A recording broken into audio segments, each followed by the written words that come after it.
Everybody, it's really good to see you. Thanks for joining me today on the call. I have some interesting topics to discuss. As you probably imagine, May's interesting. Every month is interesting right now, but May is particularly interesting. To review, we have about 519 apartments that we are, that are expected to be productive. 35 of them are vacant, and they're not expecting rent. 7 we are currently showing, 7 with notices to vacate by the end of May, and 21 in various states of renovation or that for whatever reason are not going to be shown. We have a few where the owner manages specific commercial units or they're owner occupied, things like that. We have 34 tenants, 6.5%, a little more than 6.5%, who have requested forbearance in some fashion. That's up from last month. We had 14 or 15. And 13 of those have paid some percentage of the rent, 2.5%. 18 tenants, 3.5%, have requested full forbearance for the month of May. And interestingly, we had 3 tenants who asked for forbearance, but then paid April and May rent anyway. So, it could be an auto pay they forgot to disable, or they just worked it out. And it looks like they also paid April. So they have told us they were having trouble and then didn't have trouble. So that was interesting, and we are prepared for that. Commercial tenants, we actually are slightly more optimistic with commercial tenants than we were in the past, or that we were last month. We had 22 of 30 commercial tenants requesting full or partial forbearance. And we heard from 2 tenants just in the last couple of days who were able to receive the Paycheck Protection loans at long last, and then went ahead and made some sort of a payment. I think those 2 paid all of May. So we are hopefully seeing a little bit of the stimulus money from the CARES Act actually making it to the people who really need it. And that's really good. So now we have 20 tenants, down from 22. But that's still obviously not great. And that's where we're at with forbearance. Happy to chat with you a little bit about that, but I also want to give you some legislative updates, tell you a little bit more about what's going on. So if anybody has questions, happy to field those now. Otherwise, we can move on to the legislative portion of the conversation. JJ, are they showing of the people that are not able to pay? Are they at a certain economic level? Are you seeing them in a certain area? No. That is not, there really isn't a pattern. The stories that we're hearing are difficult, and they are challenging, and they're heartbreaking, and we want to support people. It's not a situation where we don't have as much of a rental stock in some of the more difficult neighborhoods, but we've got a 20-unit building in the Tenderloin or Tenderloin adjacent, where only 1 tenant has asked for any sort of forbearance, and another building way in the outer Mission, almost near the Daly City border, and we've got several tenants in that building who are requesting forbearance, where they are probably more blue collar workers, and so they are more hard hit. But it's really less about location, and it's more about the kind of business. Hairdressers and dog walkers and those kinds of people whose jobs are high touch seem to be having a bigger problem than obviously your tech workers. So we're just working the best we can through that group of people, and working with them to help them to stay stable. Thank you. Okay, so Bert, when you jumped on the call, you wanted to ask about, my dad wanted to talk about AB 828, Phil Ting's proposed legislation that would have a across the board 25% rent reduction for all rents. And what was interesting about that was that the California Apartment Association set up a system to send letters to Mr. Ting to let him know how much everybody doesn't support that specific idea. And he received a record 55,000 letters in opposition to the legislation, and it appears to be dead. Last I heard at our Apartment Association board meeting on Monday, the co-sponsors for that legislation seem to be backing off and taking their names off of it, so it may not be going anywhere at this point. The interesting counterpoint to that is that the Apartment Association has sponsored a bill, AB 1410, that would establish a rent payment fund that tenants could apply to and receive 80% of their unpaid balance paid back if the landlord agrees to take a 20% discount on that payment. So where the original, the original proposal from Phil Ting was simply everybody gets 25% off. Here's money from the landlord directly to the tenant.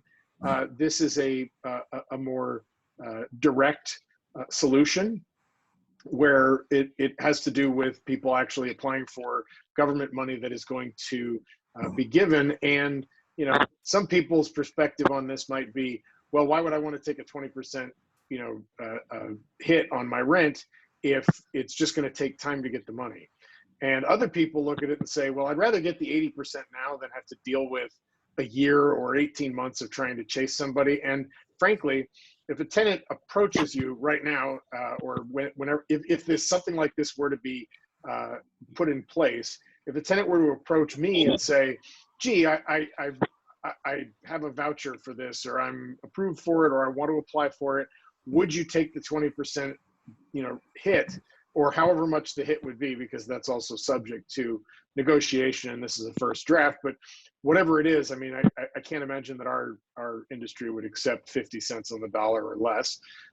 But the fact of the matter is, if a tenant came to the landlord asking for help and said, if I can get your past due balance paid, would you take a reduction in that amount?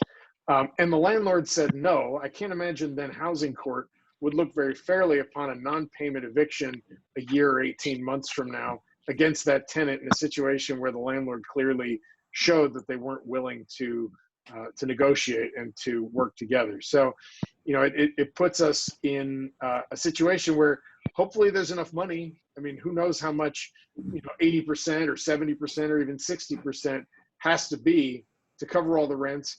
And we all know that in the Bay Area, with the rents that we collect and that people have to pay here, whether there would be some sort of a limit. So maybe it's 75-25 share, but there's a cap, right? And it's a maximum of $2,000. So your tenants with $3,000 or more in rent, or $3,500 in rent, just don't qualify, which would be difficult for us to handle and accept. So that's one proposal. This was introduced for some reason on Friday afternoon to no fanfare last week. And it doesn't seem to be, I'm not sure where it's at right now, but I'll know more on Friday, and I'll have a little bit more information to share with you about where that's going. So we're working on that at the state level.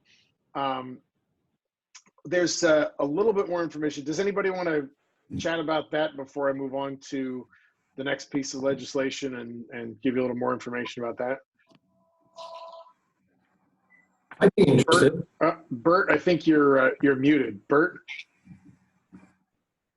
you're muted. You got to unmute yourself. I'm here. Oh, there you are. I'm here. Okay, there you are. Okay. Would it be, the way that it's written, would it have that, do I still have you somehow? Yes. I switched. I've got you spotlighted for video. Oh, purposes. okay. Yeah. All right. So if for these higher rent places, if they applied, would they reach a topping point that was under 80% and expect a balance against anything written in that context, or is it strictly just 80% law and the other for the lower cost units? Bert, I really don't know the specific details yet. Like I said, the legislation was introduced on Friday, and I will have some more information, and I'll be able to ask that sort of a question.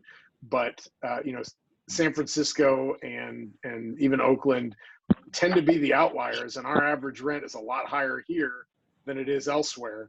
And so I could just see, that the state may look at it and say, there is a topping point that would apply, and I don't know what would happen then to the rest of it, right? I mean, if the maximum coverage amount is $2,000, and that's not 80% of your rent, what happens to the remainder of that debt? Does the tenant have to cover it?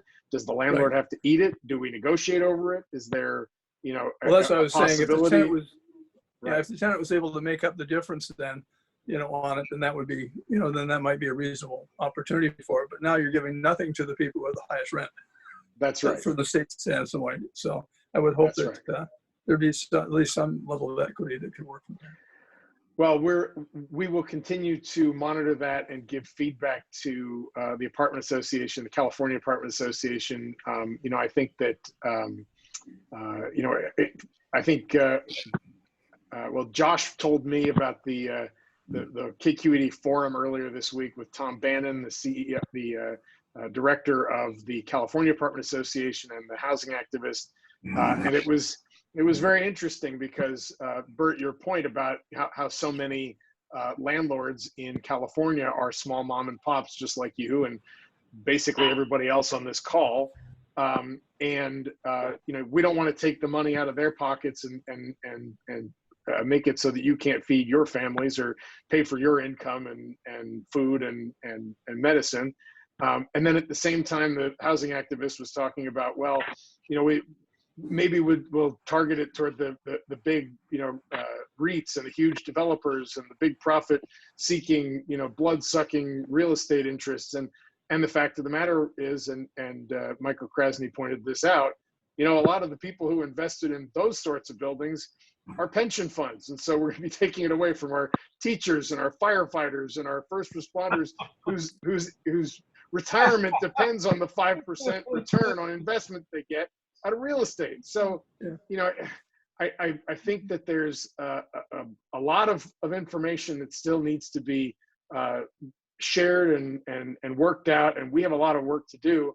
And that's why I'm a fan of the suggestion not to try to make big deals with people right now when we don't know how far this goes. We don't know what help is out there. I'm not sitting here telling all of you guys, my clients, all Pollyanna, that we're just waiting for the government to come in as a Deus ex machina and solve all of our problems. But at the same time, there could be something, and let's not start talking about conversations about forgiveness until we understand how big the package is that we're wrapping up so neatly. That's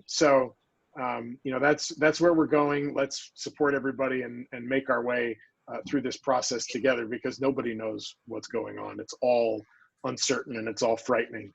One other thing I wanted to bring up is there's a little bit of clarity that I received on the difference between Dean Preston's suggested legislation, where he mandated rent forgiveness for all unpaid rent during this shelter-in-place period where people aren't able to work, businesses aren't able to be open, and people can't earn a living. And the mayor's supplement number 12, which was issued last week. The interesting thing about the mayor's supplement, which I know Denise came on last week and said, the mayor essentially made the Preston legislation the law with a stroke of her pen. And I'm not sure I necessarily agree with that. It further delays our ability to proceed on the non-payment unlawful detainer cases and gives cover to the more moderate supervisors on the Board of Supervisors to be able to say that they support the mayor's supplemental order if they're not going to support Preston's order.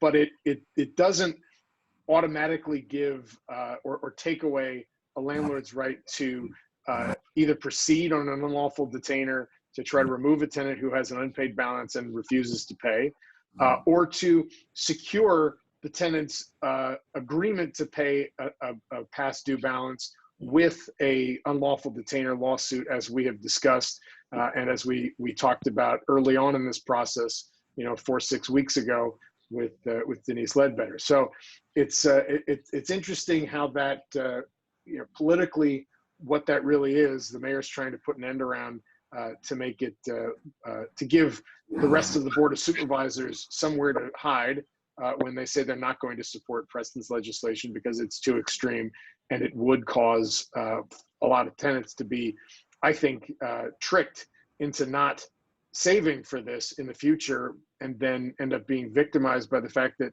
this legislation almost certainly would be struck down by the courts because it's not allowable for the legislative or the executive branch to reach in and interfere with one party's ability to receive judicial remedy to their grievance. So that is kind of a little bit of my take on that. One other piece of interesting news is that it's been clarified in the mayor's orders. You cannot serve rent increases for routine annual rent increases or for rent board petition increases. And, as you all know, rent board petition increases are a part of what we do. And so you can't do that right now, but you can't collect on those increases until 60 days after the shelter-in-place order is lifted. You can still serve those notices, and they are basically just delayed until the shelter-in-place is over. And the reason why this is important is it preserves the anniversary date for each of the tenants for their rent increases, so that you don't have all new anniversary dates. You don't miss out on the way, however you've got your building put together.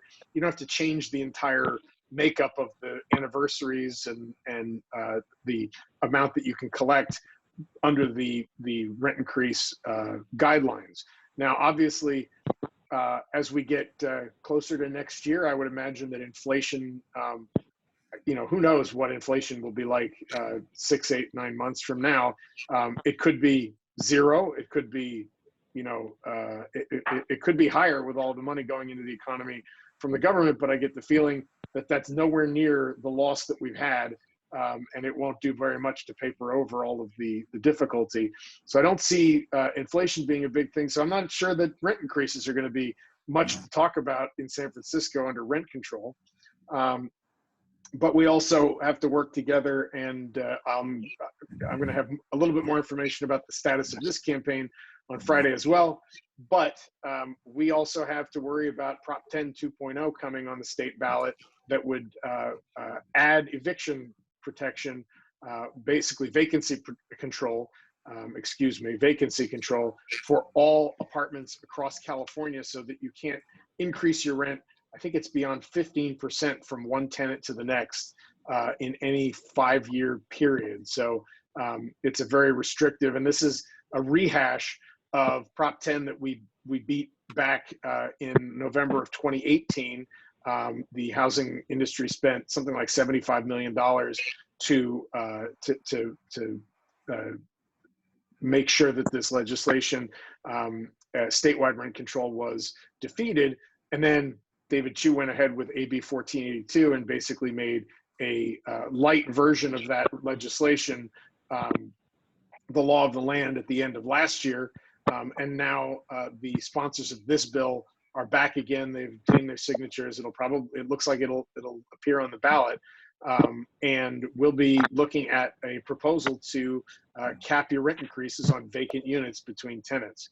So I will be sending out communications asking for you all to contribute to the campaign, to make a significant contribution to the campaign, especially if you have any units that you've had tenants for a long, long time. Just imagine, your maximum rent increase for the next tenant will only be 15%, especially if you look at your rent roll. Gee, this tenant's been there for 25, 30 years. Their rent's 40% of market. Do I want to have 15% of that? No, I want to have 100% of market rate. So that's coming as well. And that is sad and depressing, but I have to tell you that that's in the works. So that's where we stand. The rent payment information is pretty good. I mean, it's double what it was last month, but it is, everybody's working collaboratively and being very reasonable. So any thoughts or questions, comments, conversations?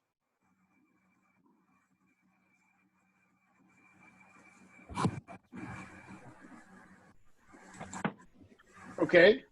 Well, I'm happy to see all of you. I see I see that Josh is here. I want to know if, does Josh have sales updates or leasing information to share? What's the status of the sale market right now? Do you see any changes or movement in your end of the business? Yeah, it's sales, and apologize. There's a tree being chopped down in my house right now. So if you hear a buzzsaw, that's what it is. Oh, the joy of working from home. Huh? Yeah, with kids running around. So the article, I read an interesting article yesterday that came out. They said in April sales were down in the Bay Area by 10%. This is residential home sales, but prices were up 1.2%. So I think what's going to happen is you're going to continue to see sales drop. I think May numbers are going to be down. But I am seeing more listings come out at the same time. So only in the Bay Area can prices go up in a global pandemic. So that's I guess a good thing for property owners. Leasing business was great. Like I mentioned in the East Bay, that's still strong. Definitely seeing more listings hit the market. People are starting to bring out properties. I am seeing an uptick in the inventory. More people are poking around at the listings I have, and I'm getting more inquiries. So I'm definitely seeing some thawing in the market, and people kind of itching to get back in. But it's going to be a strange, long road here in terms of how all these job losses come out, and as they relate to buyers being able to buy. So not a whole lot new, but some thawing. Yeah, it's interesting. I think certainly the financing market is going to be interesting to deal with. I think that the banks are still out there. They're still making loans. They still want to do it, but there's a lot of uncertainty with the underlying income that a lot of people have to pay their bills to buy a house, and there's a lot of uncertainty with the underlying rental income that they use to underwrite the properties when they sell a commercial building. And so it's all sort of up in the air, and the interest rate along with the stock market is fluctuating all over the place. And so if you don't get a rate lock right away, it could be another point higher by the time you get it in a week later. But hopefully we've gotten past that point of really wildly fluctuating information. Of course, the president could say something stupid and make it all go crazy tomorrow, and we could end up with really great scientific news or really bad scientific news that sends us all spinning in opposite directions like tops any day. So who knows how that's going to work, but that's interesting to hear that you've got an increase in inventory and an uptick in pricing in a strange market like this. Yeah, it speaks to the demand for housing in the Bay Area for sure. Right. The shortage that we have built into our system is more powerful than the rest of everything else. Right. Yeah. Exactly. Hey, Bert. Howdy. This isn't on the same subject you're on quite, but I'm hearing that there are thousands of rentals coming out from Airbnb with the difficulties they're having. Have you heard that also? In other words, Airbnb is losing them to people who are renting instead, renting out. Full-time rentals? You mean? Turning them into full-time rentals? Yeah. That would make perfect sense, wouldn't it? Yeah. Well, yeah, they can't. Airbnbs, as you know, they're laying off, was it 50,000 people or something like that? Yeah, it's like 25% of their staff they just laid off, something like that. I mean, massive cut. Yeah, it was a massive cut, and that's because nobody can travel. Yeah. Right. And we have no idea when they'll be able to travel again. Yeah. Yeah. And, So I think of the you know, one-year lease. I guess So that's one of the, go ahead. Yeah, that bothers me more than all the other stuff I've heard. Well, I don't know. I mean, I guess that's part of the problem with being a disruptor is that you can't shore up the bottom line of your business when it goes under, because you're not, nobody really likes you. You know. I like it. Well, anyway, I don't know. At least legislatively, they don't like Airbnb.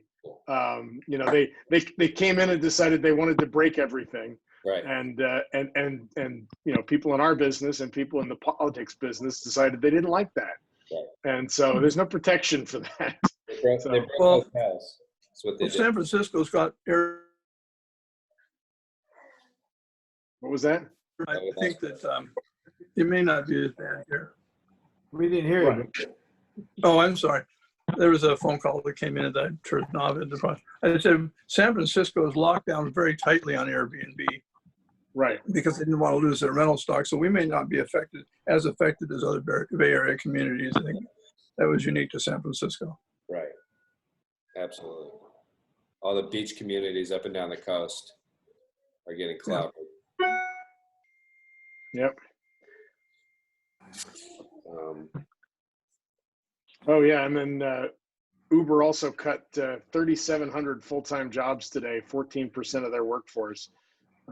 So that's big news also, and I think I saw something that Lyft is cutting a big number too.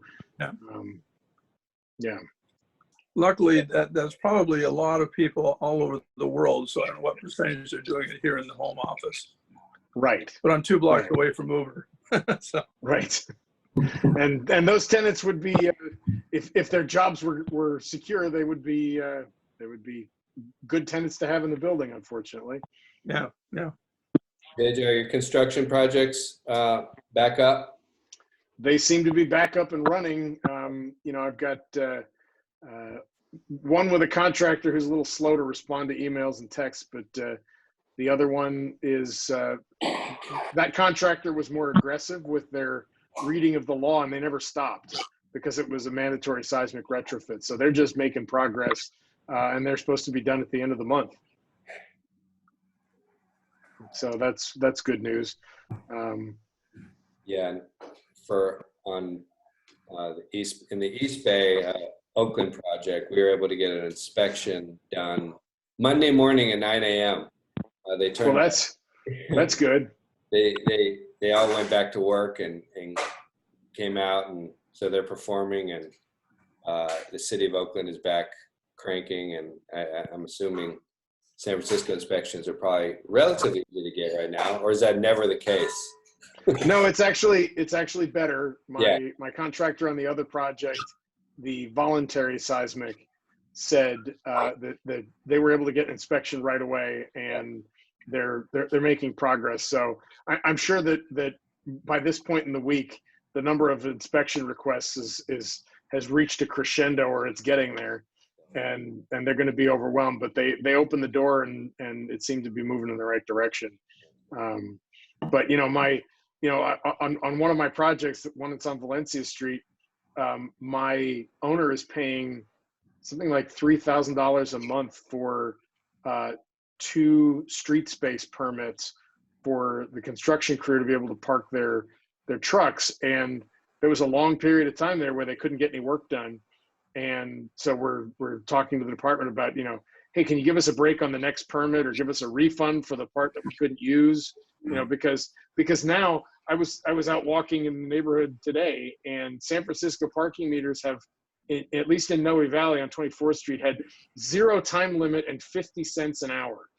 So you could park your car for $5 for an entire day and pay once and not have to come back, which is, unheard of. Those meters are $2.25 an hour during the day most of the time. So Yeah, you're Yeah. seeing that a lot of people have gone back to driving again. I can certainly see it on the roads from, say, 2 weeks ago, 3 weeks ago, 4 Yeah. weeks ago. Yep. So That's yeah, true. they need to get rid of that. Yeah. Well, I'll have more for you on the political side of things on Friday, and I'll have, as always, Denise Ledbetter joining us to give you updates and answer questions and talk a little bit about the mayor's supplemental orders and any changes that may occur or have occurred between now and the time we talk. So thanks for joining us, everybody. Have a great rest of your week. Get out and enjoy the sunshine. I know I'm going to, and I'll see you guys on Friday. Take care. Thank you, Bye-bye. JJ. Thanks, Jason. Thanks, Bye-bye. JJ. Take care. Thanks, JJ. Bye-bye.